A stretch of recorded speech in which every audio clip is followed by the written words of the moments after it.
Boa noite, queridas famílias. Pedimos licença para entrar na sua casa na noite de hoje, para junto refletirmos sobre alguns temas que são importantes e que fazem parte desta Semana Nacional da Família que estamos vivendo na nossa Capela Mãe da Divina Providência.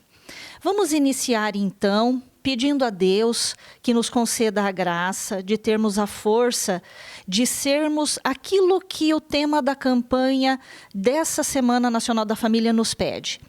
Eu e minha casa serviremos ao Senhor. E aqui estamos para servir ao Senhor nesse trabalho com as famílias. Peçamos essa graça por intercessão de Nossa Senhora Aparecida, Rainha e Padroeira do Brasil. Rezemos juntos. Ave Maria, cheia de graça, o Senhor é convosco. Bendita sois vós entre as mulheres, e bendito é o fruto do vosso ventre, Jesus. Santa Maria, Mãe de Deus, rogai por nós, pecadores, agora e na hora de nossa morte. Amém. Eu sou a Cris, esposa do Wilton, e nós somos agente de pastoral familiar. Boa noite, irmão, irmã. Boa noite, famílias. Como a Cris já fez nas boas-vindas aí, né? A gente agradece vocês por estar nos acompanhando neste momento de reflexão. Dentro da Semana Nacional da Família, cujo tema a Cris já colocou, eu e minha casa serviremos ao Senhor. Mas um dos pontos que nós vamos refletir, que é o ponto de hoje, é sobre o compromisso com a vida. Então, a família e o compromisso com a vida. Isso é importante porque dentro do documento de Aparecida e dentro das diretrizes gerais da ação evangelizadora da Igreja do Brasil, a Igreja nos chama a sermos discípulos missionários, defendendo a vida também. Para defender é preciso a gente saber o que é essa vida e por que ela está ameaçada, que precisa de defesa. E a família, como sendo essa célula que dá início a toda a vida humana, ela então tem esse compromisso. Já pela própria natureza da família, ela já tem esse papel de ser defensora e ter esse compromisso com a vida. E no tema a gente vai trabalhar então um pouco disso, né? Começamos pensando lá em Gênesis, quando Deus criou o mundo e criou o homem e a mulher, né? Nessa criação, Deus já nos revela o valor da vida humana, o bem que é essa vida humana. Ali, lá no capítulo 1 e 2 de Gênesis, nós vamos ler um pouquinho mais para frente algumas partes desses capítulos, nós vamos ver o quanto que Deus expressa esse bem através da vida humana. Não só dos demais seres vivos, mas especialmente da vida humana. Lá no capítulo 1 de Gênesis, versículo 26 e 27, nos diz o seguinte: Então Deus disse, façamos o homem à nossa imagem e semelhança, que ele domine os peixes do mar, as aves do céu, os animais domésticos, todas as feras, todos os répteis que rastejam sobre a terra. E Deus criou o homem à sua imagem. A imagem de Deus ele os criou. E os criou homem e mulher. Então, a criação de Deus, nesses versículos, nesse início da história da salvação, que nos mostra a Bíblia, mostra que Deus nos cria homem e mulher, a sua imagem e semelhança. Isso tem uma profundidade muito grande, porque nos difere dos outros seres vivos, primeiro ponto. Segundo ponto, que nos torna coautores de vida, que nós vamos ver mais para frente. E nos dá uma dignidade diferenciada. Por quê? Porque a partir da compreensão desse texto, nós podemos ver que o homem é capaz de refletir sobre si e sobre o mundo. Ele é livre em relação à sua intimidade, em relação à sua consciência, em relação à sua liberdade e à sua autotranscendência. Porque ele é chamado a uma comunhão. Uma comunhão com Deus, uma comunhão com as outras pessoas, uma comunhão com a natureza. E também, através dessa criação, o homem e a mulher é chamado a ter uma relação mais íntima. Não só uma relação social, enquanto comunidade, mas uma relação mais íntima entre homem e mulher. E essa relação se mostra na própria forma que a criação, que a Bíblia nos conta essa história da criação, que nós vamos ler um pouquinho mais adiante em Gênesis, que fala sobre isso. Dentre todas as criaturas que Deus criou, somente o ser humano foi criado para Deus e para a imortalidade. Ou para dizer sim ou não ao Criador. Ou seja, o ser humano, ele pode se autotranscender, ou seja, existe algo mais além da morte. E o ser humano tem capacidade do livre-arbítrio. O que significa isso? Eu posso dizer sim ou não a esse projeto que Deus nos propõe. Nós temos essa liberdade. Nós não somos escravos do projeto de Deus.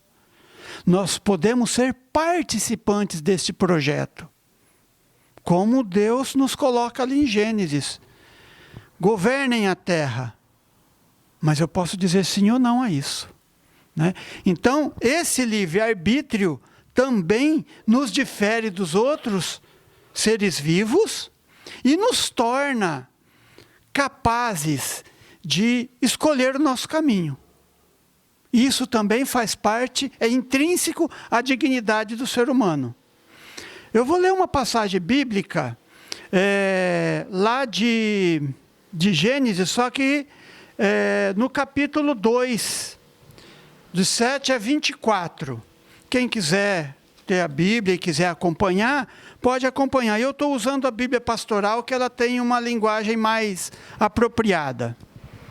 Versículos de 7 a 24, mas eu não vou ler na sequência de todos, porque fica uma leitura muito grande, então eu vou ler uma parte mais abreviada.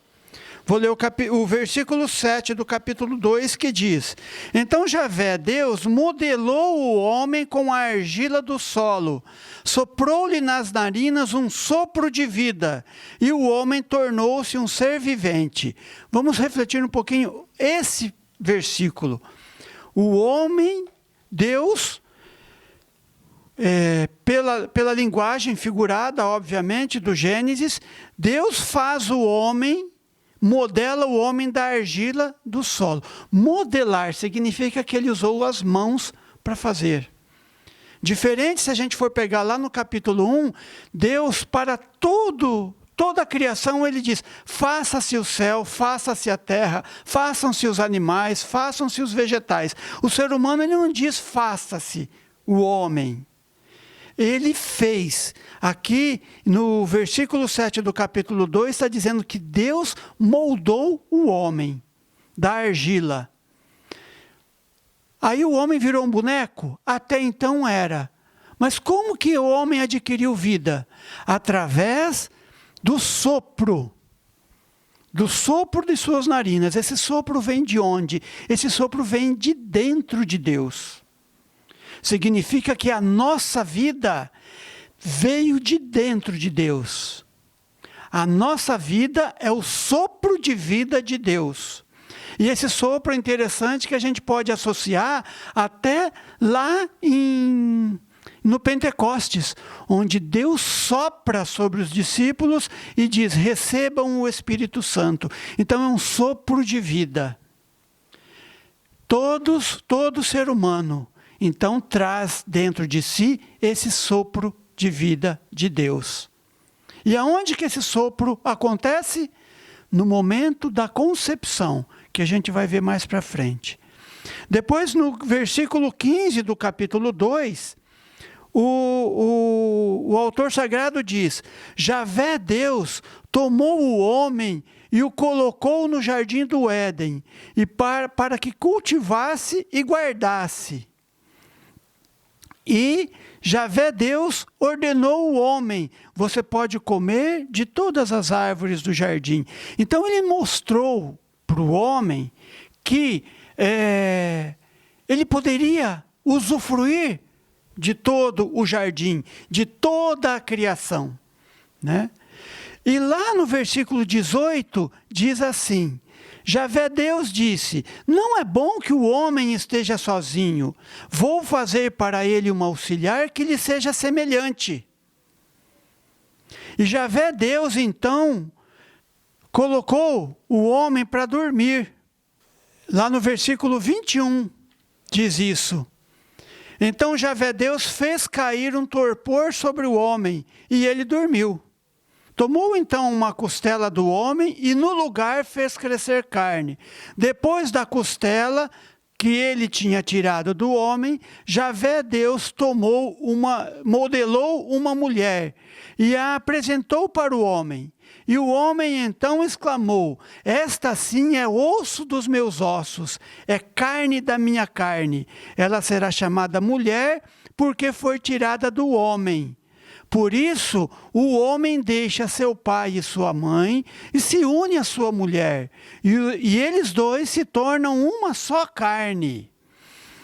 Esse trecho da palavra, ele é muito importante porque nós vimos, primeiro, Deus nos dá a dignidade de sermos a sua imagem e semelhança. Segundo, recebemos a vida de dentro de Deus. Então ninguém tem o direito de tirar essa vida, só Deus, porque quem a dá é Deus. E por fim, o homem e a mulher. A mulher é tirada de parte do homem. Ela não é nem mais nem menos que o homem. Ela é parte do homem. Por isso, lá no finalzinho, uma só carne, a partir da união do homem e da mulher. Ela faz parte do homem. Deus a leva junto do homem, levou junto do homem. Né? Então, ele não deixou a parte. Então, está junto do homem. E a exclamação do homem, né? Esta sim são ossos dos meus ossos e carne da minha carne. Quer dizer, é igual a mim. Tem a mesma natureza. Somos os mesmos, temos os mesmos princípios. Partimos da mesma origem. E aí Deus coloca, né? Gênesis, o escritor sagrado coloca: por isso o homem deixa seu pai e sua mãe. Deixar o pai e a mãe significa um rompimento. Que rompimento é esse? Eu deixo a minha origem para criar uma nova origem, quando vai se unir à sua esposa. Então, ele deixa para trás algo, para assumir algo novo. Ele passa a viver uma vida nova. Então, o deixar seu pai e sua mãe exprime esse rompimento de que o homem, ao se unir à sua mulher, cria ali uma nova família. A partir dali, é um novo compromisso. E são uma só carne. Novamente, voltando ali atrás no Gênesis, que da onde foi tirada a mulher? Quando o homem e a mulher se unem, voltam de novo a ser um. Então, ser uma só carne, ser um só. estar juntos nessa missão, nesse compromisso com a vida. Bem, nós estamos falando do casal e o compromisso com a vida. O respeito à dignidade, nós precisamos entender o que é dignidade. As coisas, elas têm valor. Nós conseguimos atribuir valor a tudo que é palpável. A vida do ser humano, nós não conseguimos mensurar quanto ela vale. Porque se a gente perguntar, quanto vale uma vida? Nós não temos um valor para atribuir. E esse valor incalculável que tem a vida da pessoa humana é devido à dignidade que a pessoa tem. E essa dignidade confere aos seres humanos uma condição muito diferenciada diante de todos os animais. Porque em nenhum momento nós podemos desrespeitar, atacar, diminuir ou desvalorizar a dignidade da pessoa. É por isso que nós, seres humanos, somos tão importantes. E trazendo isso para a vida do casal, nós temos que refletir. Como eu estou agindo em relação ao meu cônjuge, em relação ao meu marido, o marido em relação à esposa, ambos em relação aos filhos e vice-versa. Como está o nosso relacionamento? Nós estamos fazendo, estamos tendo atitudes que ferem a dignidade do outro, que desrespeitam o outro na sua forma de ser, na sua forma de pensar.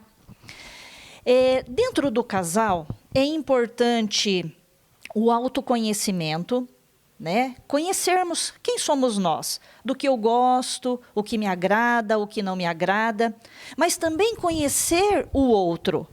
Da mesma forma, o que agrada, o que não agrada. Esse conhecimento mútuo nos ajuda muito a sentirmos diante dos nossos relacionamentos o que nós estamos fazendo deles, se nós estamos tendo esse respeito ou não. Um fator muito importante dentro da vida de casal, é importante que se respeite a individualidade de cada um. Muitos casais vivem o individualismo. E qual é a diferença entre individualidade e individualismo? A individualidade é aquilo que me determina como pessoa. Aquilo que eu tenho pelas condições de vida que eu trouxe da minha herança familiar. Ou seja, eu tenho preferência por uma cor, eu tenho preferência por um tipo de comida. Isso define a minha individualidade. O individualismo, ele é egoísta. O individualismo me leva a pensar assim: eu penso dessa forma, eu sou assim, eu não vou mudar, e eu fico exigindo que as pessoas que estão ao meu redor se adaptem àquilo que eu sou. Então, o individualismo é um sentimento egoísta, a individualidade não. Dentro do casal, é importante que se respeite a individualidade do outro.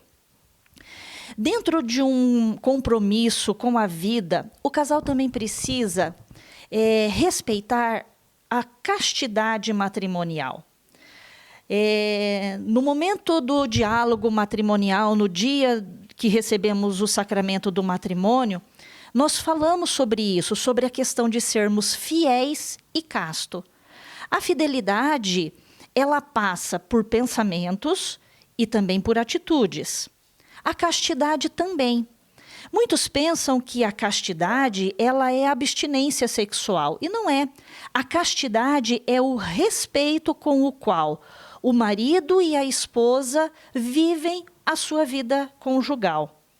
Então, é ser honesto, é ser providente com o outro, é respeitar as diferenças, é ter paciência. Mas também, gente, nós temos que entender que não existe família perfeita. Nós não somos perfeitos, nós caminhamos para a perfeição. E a gente busca isso todos os dias. Na nossa família, nós temos momentos de dificuldade, de discussões, de brigas, de desentendimentos, e não tem nada de errado nisso. Mas o que importa é que nós estamos sempre dispostos a perdoar, a rever as nossas atitudes, fazemos o propósito de melhorar, e um vai ajudando ao outro. Isso faz parte da harmonia conjugal.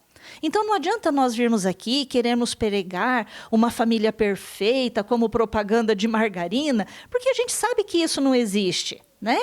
A família verdadeira é aquela que tem diferenças, mas que se respeitam, que discutem, sim, que defendem seus pontos de vista, sim, mas que no final do dia eles se perdoam e eles vão dormir com a consciência e o coração em paz.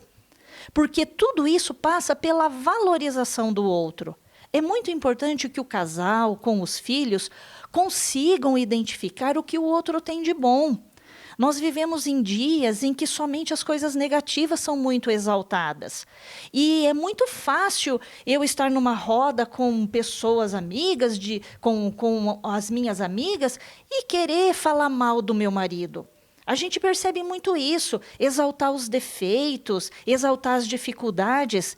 Mas eu preciso reconhecer também todo o valor que ele tem. E por que não ressaltar o valor, as coisas boas que ele faz? E vice-versa, isso é também para os esposos, né? Então, o casal, ele tem que estar constantemente buscando construir valores de casal. Respeitando a individualidade, sim. Lutando contra o individualismo, sim. E quais são os valores do casal? É fazer juntos, é estar pensando a educação dos filhos juntos, discutindo aquilo que é comum da família e que haja desentendimento ou que tenha discordância de opiniões, para que junto eles cheguem num consenso, porque essa é a vida de casal. Não é fácil para nenhum de nós, né? Nós vivemos isso também na nossa realidade de família. Um outro ponto que nós vamos refletir é o compromisso com a vida na maternidade e paternidade, ou seja, o casal, como a Cris já colocou, né, tem esse compromisso com a vida. Ao se casar, esse casal, ele então tem um compromisso maior agora, porque ao buscarem se tornarem pais e mães, eles agora têm um compromisso com a vida dentro da sua própria família. Né? Não é só com a vida do outro, agora são outras vidas que estão em jogo aí. Né?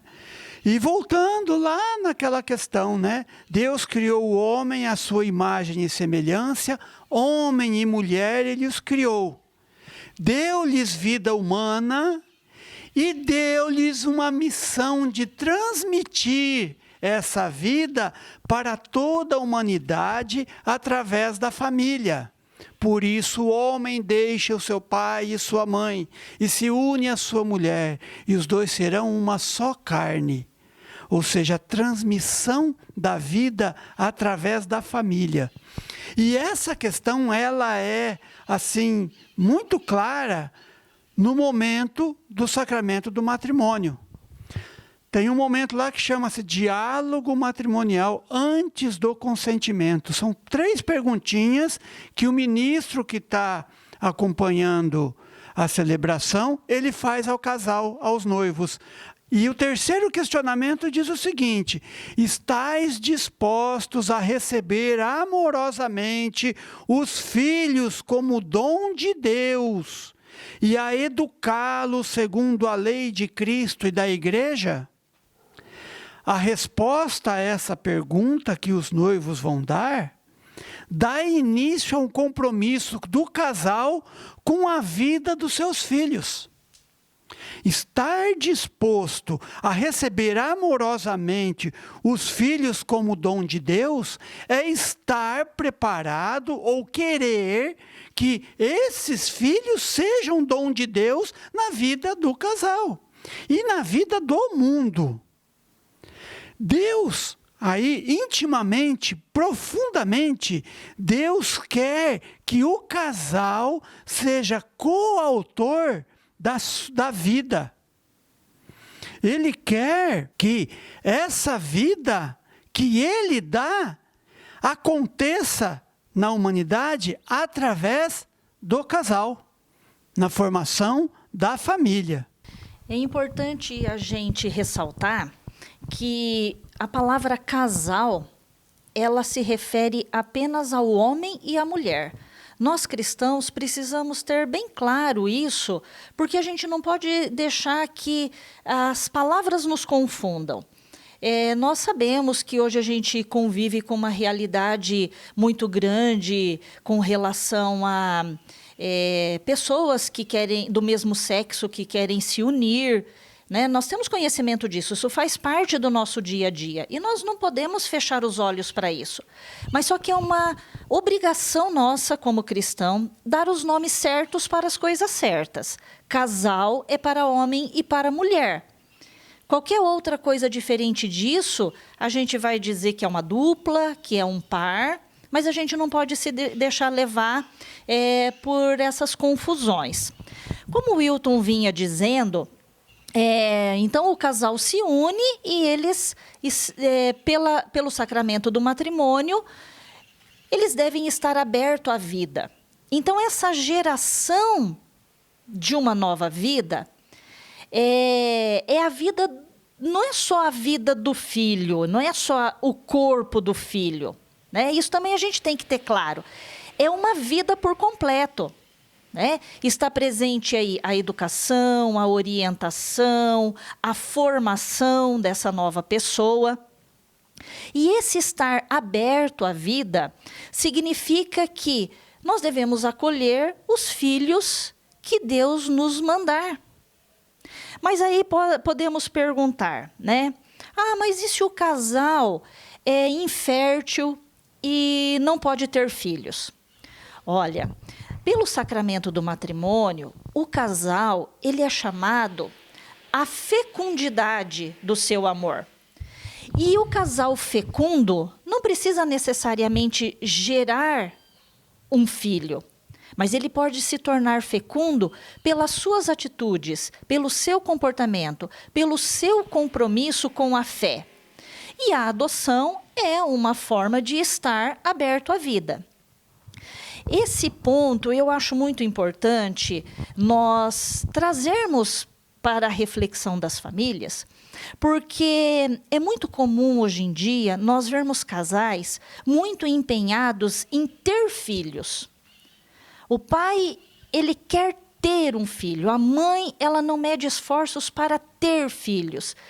E diante de uma situação de infertilidade, muitos casais acabam buscando meios que não são moralmente lícitos dentro da nossa fé católica. E isso está no catecismo. E é importante que nós, famílias cristãs, tenhamos esse conhecimento. As inseminações, as fertilizações in vitro, tudo isso tem uma explicação do porquê não é moralmente lícito para nós. O mais importante para um casal, e é esse o ponto que precisa ser destacado, é que muito melhor do que ter filhos, o importante é que sejamos pais. Nossos filhos hoje precisam que os pais sejam na vida deles presente, confiança, porto seguro, aquele que orienta. Porque ter filhos, gente, qualquer um pode ter, né? Qualquer um pode ter filhos, abandona, some no mundo. E não é esse o conceito verdadeiro de um casal. Nós vivemos também no momento da nossa realidade que o mundo diz para a gente, não tenha filhos. E aí existe uma valorização muito grande da contracepção. E também temos que ter consciência do que isso significa. Os métodos contraceptivos, que são tantos, né? Existe hoje pílulas anticoncepcionais, preservativos, pílula do dia seguinte, DIU, a vasectomia, a própria laqueadura, né? Esses são métodos de contracepção. E eles estão sendo muito divulgados. E nós temos que tomar cuidado, porque muitos casais cristãos que participam efetivamente da sua fé, né, da fé que nós em comum professamos, acabam vivendo isso também na sua realidade. O catecismo também nos ensina porque os contraceptivos, eles também não são moralmente lícitos, porque eles fazem com que o casal percam a liberdade de casal. Se nós estivermos com a consciência aberta e a convicção e a certeza de que estamos abertos à vida, qualquer atitude contraceptiva, ela vem nos fechar a vida. E isso tira a nossa liberdade e fere a nossa dignidade como pessoa. Então, nós precisamos ter esse conhecimento também. Né? E a dignidade, como eu falava, né, ainda há pouco, ela começa no momento da concepção. O Wilton também já disse isso. A partir do momento em que o óvulo da mãe se encontra com o espermatozoide do pai, ali acontece o sopro divino. O ser humano integral já está totalmente contido ali, naquela fração de segundo. E uma alma já está colocada naquele corpo. O que o bebê vai precisar é de tempo para ele se desenvolver. Se naquele momento da concepção a dignidade de filhos de Deus já existe, por aí só nós temos que ter a convicção de que essa vida ela não pode ser, em momento algum, ofendida, manipulada, atacada. É por isso que nós temos que estar atentos quais são as ameaças que esse pequenino ser, chamado de nascituro, está vivendo nos dias de hoje. A gente fala muito sobre aborto, né? A gente ouve falar muito. Isso é uma coisa que nós cristãos não podemos jamais admitir, porque toda vida é dom de Deus, toda vida é bênção, independente da condição em que a mulher acaba engravidando. Mas aquela vida, ela é um bem, nunca o mal. E nós temos também que entender que existe todo um mercado financeiro que movimenta valores em torno disso. Né? O aborto, a fertilização, existem muitos interesses econômicos em torno desse assunto. E nós também temos que ter essa consciência, porque nós vamos ser questionados sobre isso, e a gente tem que saber se posicionar. É papel do cristão defender esses valores, defender a vida desde o momento da concepção, com argumentos, com verdade. Não é inventando histórias, não é, falando falsidades, mas tratando com a verdade. Jesus é a verdade, e a verdade liberta. A verdade dá condições para o casal ou para a pessoa solteira, seja lá em que momento ela esteja vivendo na vida dela, de fazer as suas escolhas e escolher bem. Porque uma pessoa mal informada, ela pode ser induzida a tomar decisões que depois ela vai se arrepender para o resto da vida, porque ela não está com a verdade e ela não tem todas as informações. Então, o desrespeito à dignidade do homem, da mulher, do casal, perante esses problemas de fertilidade, eles precisam ser estudados, eles precisam ser aprofundados, dialogados e também rezados. É muito importante que se tenha esse tipo de consciência. Nós vemos aqui alguns pontos que a Cris colocou e eu gostaria de frisar quando ela falou da fertilização e da embriologia, né? O mercado que está por trás disso, a indústria que está por trás disso, ganha-se dinheiro, busca-se ganhar dinheiro, ter lucro em todas as condições. Mas na condição da fragilidade humana é onde se busca ter mais lucro, né?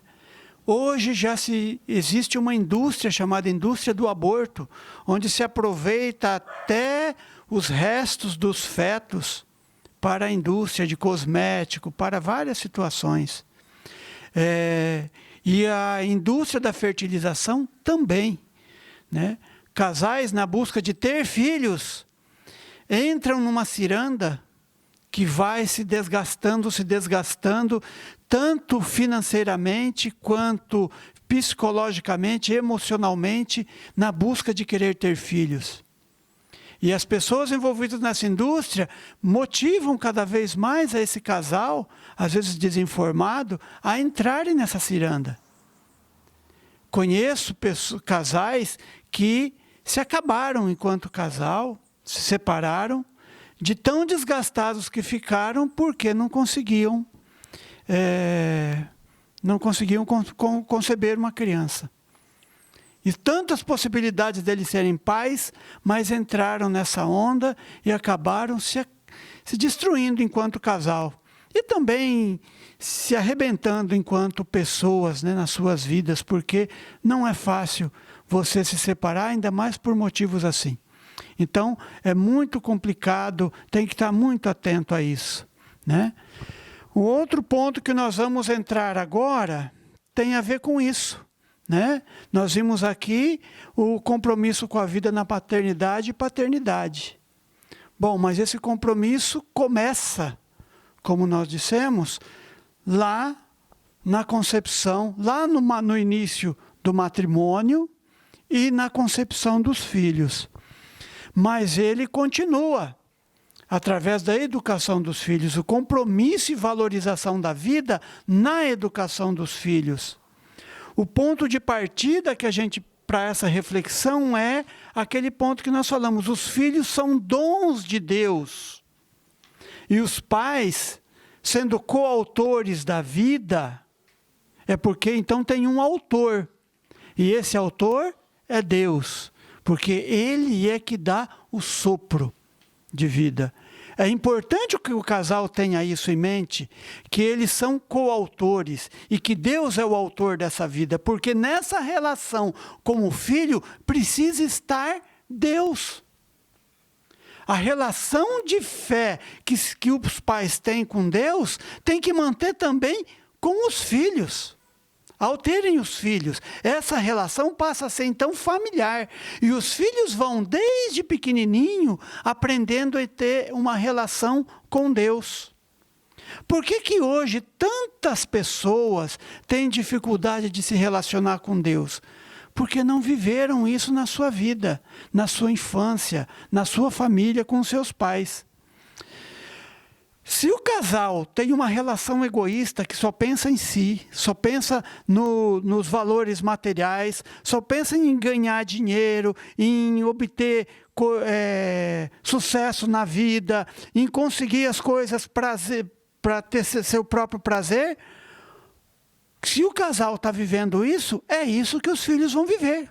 É isso que os filhos vão buscar. Não adianta a gente querer, vivendo uma vida de forma egoísta, achar que nossos filhos vão ser pessoas que são abnegadas, que são desapegadas. Não vai acontecer isso. E muitas vezes, meu filho se tornou um egoísta. Talvez ele seja reflexo do egoísmo que o casal vive.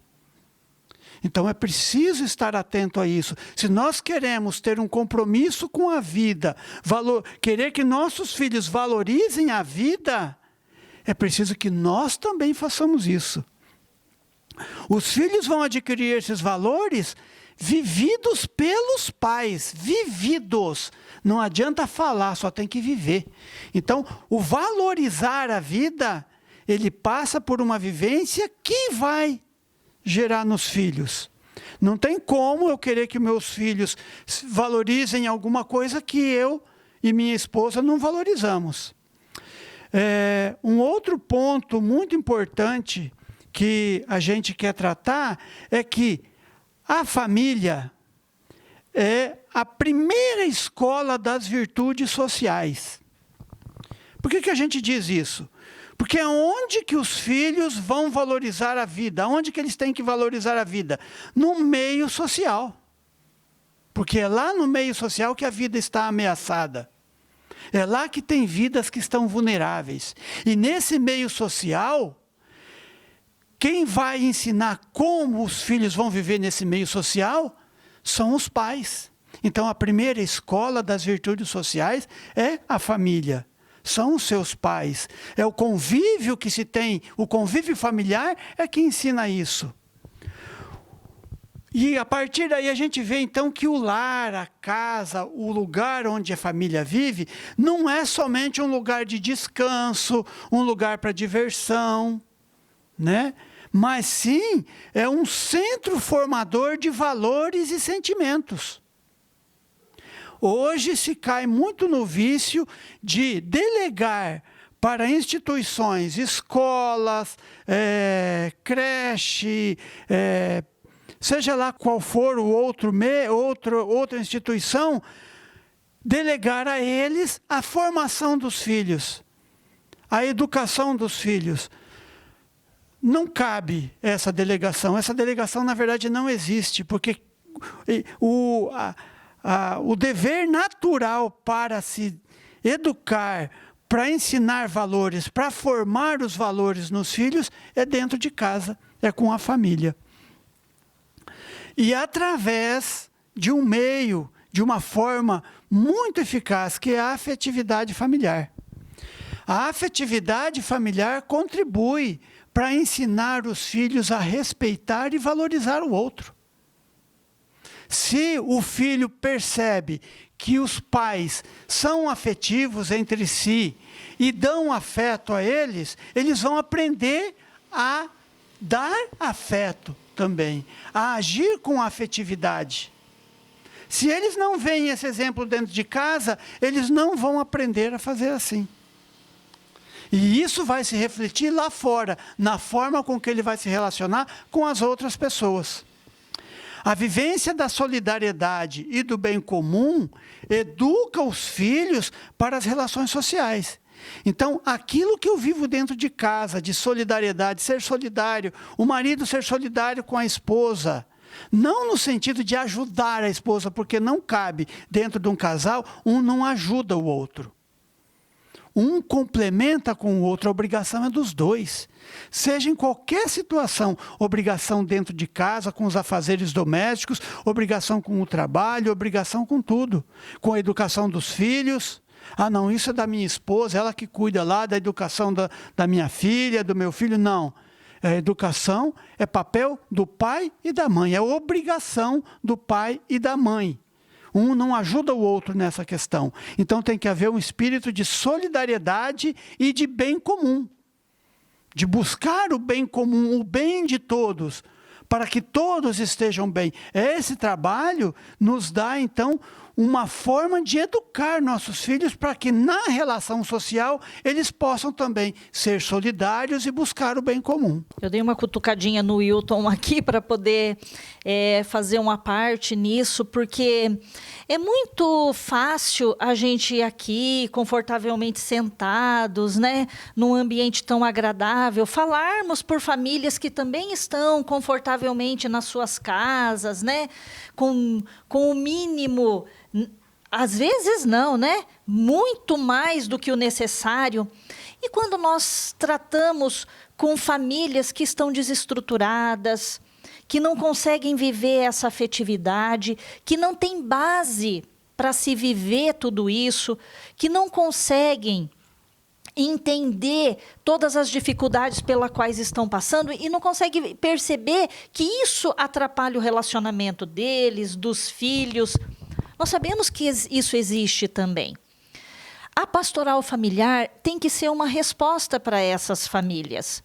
Porque quando a família não discerne, quando ela não tem condições de verificar as mazelas pessoais e espirituais que ela está vivendo e a dificuldade de relacionamento do casal com os filhos, seja pela dificuldade que for, financeira, principalmente, tem que ter alguém que acolha e que chegue para dar esse suporte. Muitas vezes a gente chega numa família que eles não têm o básico, não têm o alimento dentro de casa. Não adianta a gente querer discutir com eles se o relacionamento está bom, que a educação do filho está bom. Falar de afetividade familiar, gente, é hipocrisia. Nós temos que primeiro amparar naquilo que ela está precisando no momento. E depois caminhar com essa família. Essa é a responsabilidade do cristão. Só que isso, gente, exige tempo, exige comprometimento. exige amor, desprendimento. E nós, enquanto cristãos, a gente tem que olhar para a nossa vida e pensar o quanto de tempo eu estou dedicando para isso. Porque chegar aqui, falar, mostrar, sabe, não leva ninguém à transformação. Mas quando você se coloca ao lado, quando você estende a mão, quando você segura essa mão e caminha junto, eu tenho certeza que as transformações acontecem. E isso foi o que Jesus nos ensinou. Ele viveu de fato, segurando, pegando, tocando, acudindo a pessoa na necessidade primeira que ela tinha. Então nós temos que também fazer essa reflexão. Para isso, nós temos que desenvolver virtudes cristãs. Virtudes, gente, qualquer pessoa pode ter.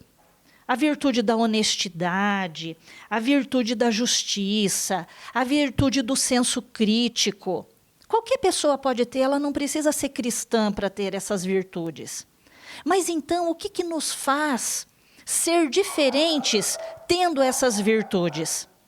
A virtude cristã, ela vem acompanhada da fé, ela vem acompanhada da oração, ela vem acompanhada do estudo bíblico, ela vem acompanhada da vivência na carne do que Jesus viveu. Porque se fazemos, é pelo amor a Ele, é por Ele. Nós não fazemos nada para mérito nosso, não fazemos nada para que sejamos reconhecidos, mas para que Jesus seja exaltado, para que o nome de Deus seja proclamado. E esse discernimento nós temos que ter. Isso faz parte da nossa maturidade de fé. Para se transmitir tudo isso para os filhos, os pais, eles têm que estar unidos a Deus. Nós não conseguimos mostrar somente falando para os nossos filhos, mas a gente vivendo, eles vão seguir os nossos passos, eles vão pisar nas nossas pegadas. E essa experiência de fé, ela independe da circunstância em que a família se encontra. Uma vez suprida a sua necessidade básica, uma vez ela tendo apoio no momento difícil e da dificuldade que ela vive, ela vai conseguir entender que a fé sempre fez parte da vida dela. Ela não tinha feito a adesão para a fé, porque a fé é uma escolha. Eu escolho ter fé.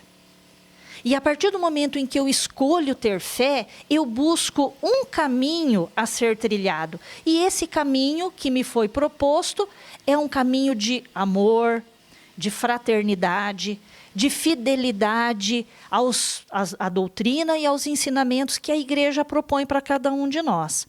Então, a base de tudo isso, de toda essa forma de vivência, é o exemplo que a gente dá. Isso que é a base de tudo isso.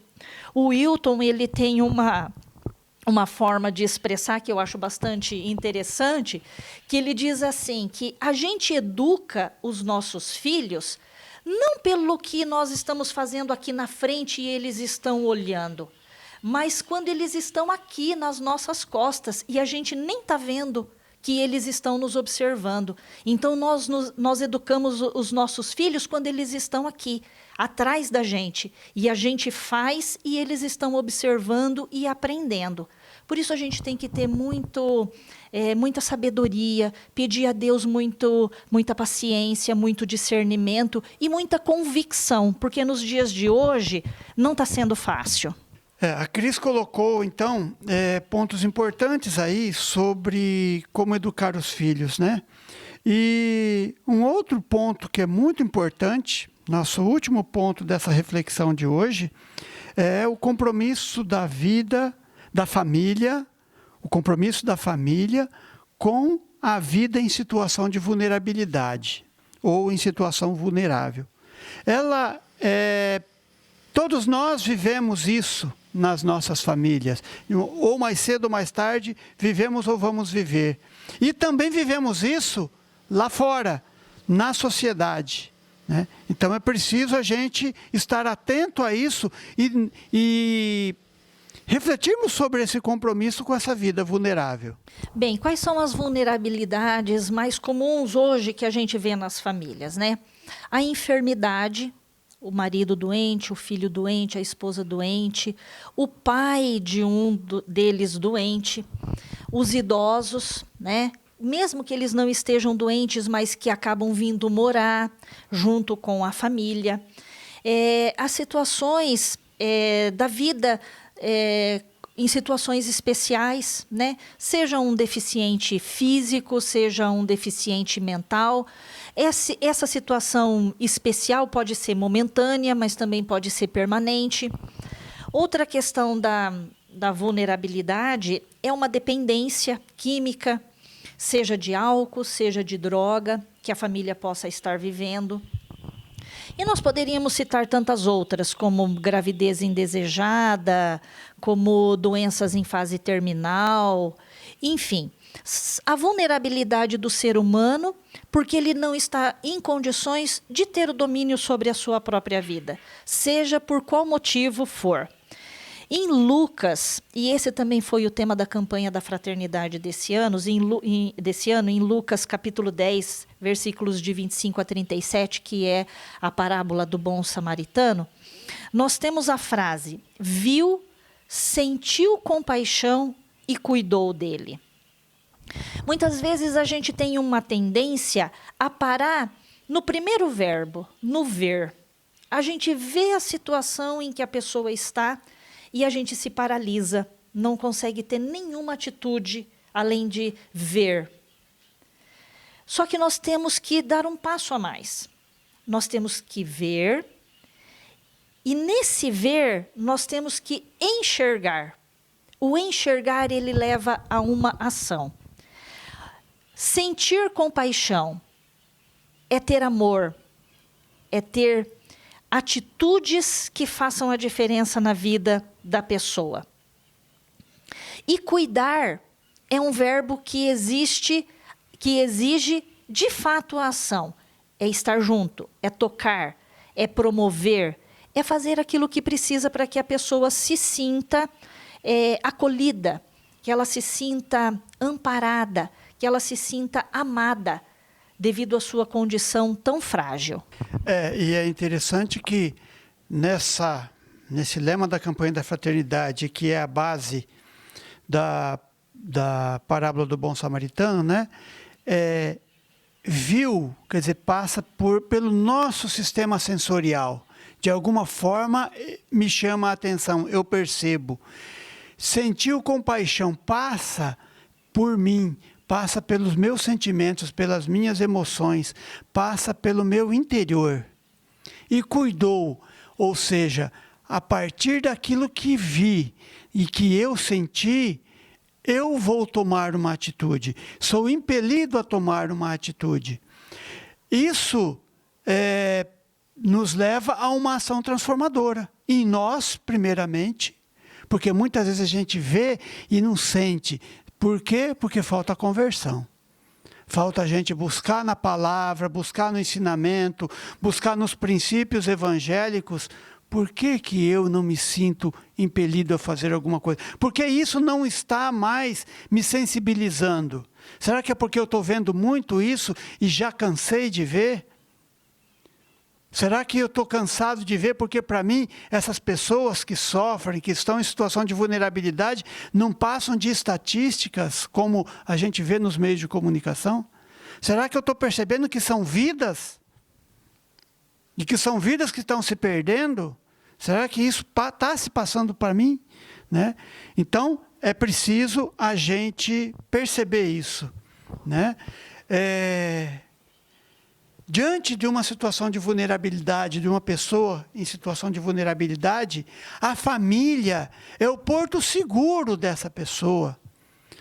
Porque muitas vezes ela não consegue mais navegar. Ou então estão ameaçadas de afundar. Então a família passa a ser esse porto seguro. A família deve ser provedora do equilíbrio emocional, psíquico e afetivo para os vulneráveis. Porque muitas vezes um idoso ele não tem mais condição psíquica, não tem condição emocional de tomar uma atitude. Um dependente químico não tem condição, equilíbrio emocional e nem psíquico para tomar uma atitude. E a família, muitas vezes, depende da família. Através da afetividade familiar, a pessoa se sente acolhida, cuidada, amada. Pensa numa pessoa que está enferma. Se a família acolhe, se a família age com afetividade para com esse familiar que está enfermo, ele vai se sentir amado. Isso vai ajudar até na própria recuperação. Então, a família, ela tem esse compromisso com essa vida em situação de vulnerabilidade. Cada situação de vulnerabilidade exige que a família busque um apoio e se eduque para atender essa situação. De forma específica, às vezes buscando algum conhecimento técnico até, às vezes buscando experiência sobre isso, né, para aquela condição que se apresenta. Então, é preciso que se tenha esse cuidado, se tenha esse compromisso. É isso que a Cris estava falando. Fazer algo, se movimentar, sair de si. A igreja possui diversos mecanismos para ajudar as famílias nessa questão. Né? Existe a pastoral familiar, existe a pastoral da criança, existe a pastoral do dependente químico, existe a pastoral dos enfermos. Existem várias formas, existem outros serviços, até sociais também, dentro de várias comunidades paroquiais aí, que podem ajudar nessa situação. As famílias podem buscar, desde que se comprometam. Precisa ter esse compromisso. Como a Cris colocou, existem situações de vulnerabilidade que são temporárias e outras que são permanentes. E a família tem que estar preparada para isso também. Veja uma situação interessante isso, porque não é uma pessoa da família. Vamos pegar um exemplo. Um idoso, uma pessoa idosa, ela está comprometida e teve um AVC. Ela começa a depender completamente dos outros. Para a sua higiene, para a sua alimentação, para tomar seus remédios, até às vezes para dormir. Precisa de pessoas. E não é de uma pessoa, né? Às vezes de mais pessoas estarem ao seu lado para dar para ter esse acompanhamento, para ter esse cuidado. Então, é a família que pode estar nesse meio. E se a família não tem, cabe à família comunidade ajudar também. Então, quantos no seu bairro, em volta, vizinhos seus, estão precisando de ajuda, de repente, de uma força que você poderia dar? Né? Esse é um compromisso com a vida. Maior que o sofrimento inerente da própria condição da pessoa, é aquele sofrimento gerado pela indiferença, pela falta de apoio, de amor familiar e comunitário. Então, é importante a gente estar atento a esse sofrimento humano. Hoje, infelizmente, a sociedade vê a vida de uma forma utilitarista. O que significa isso? Se a pessoa consegue fazer alguma coisa para a sociedade, para o grupo, consome, trabalha, produz, ela tem valor. A partir do momento em que ela deixa de fazer isso, ela passa a ser um peso. Isso é uma visão utilitarista. O ser humano só tem valor enquanto ele é útil. Depois ele deixa de ter valor. E, infelizmente, muitas famílias estão caindo nesse vício. Principalmente com relação aos idosos. Porque o idoso deixa de produzir, deixa de ter valor. Ou eu passo, ou o familiar passa a sugar o máximo que pode daquele idoso, às vezes sem ter mais forças, mas sugando deles, desrespeitando a sua própria dignidade. Então é preciso a gente reverter essa visão utilitarista que a sociedade impõe para as famílias. E uma outra coisa, né? Nossa sociedade, além de utilitarista, tem um outro nominho aí, um outro ista, né? Na verdade não é um ista, é um ismo, é o hedonismo. Vivemos numa sociedade hedonista. O que é isso? Na busca incessante pelo prazer. O prazer é o que importa, o sofrimento, se é para causar sofrimento, exclui, joga fora. né? Não, o sofrimento faz parte da vida das pessoas e faz parte da vida das famílias, consequentemente. Então, encarar o sofrimento como parte da nossa vida é você conseguir encarar dentro da vida das pessoas que elas sofrem. E você pode fazer alguma coisa. Você pode fazer alguma coisa para amenizar esse sofrimento. Excluir esse sofrimento é excluir as pessoas, porque não tem quem não sofra. Né? E muitas vezes, muitas causas de depressão é por causa disso. Porque eu não quero viver uma situação de sofrimento. E nessa luta interna de viver uma situação de sofrimento e querer buscar o prazer, eu entro em depressão. Né? Então, não é só de prazer que existe a vida. Também existe o sofrimento. Vamos encará-lo de uma forma mais natural. E para finalizar, a gente fala sobre o direito, a gente falou sobre vida até agora, né? E tem um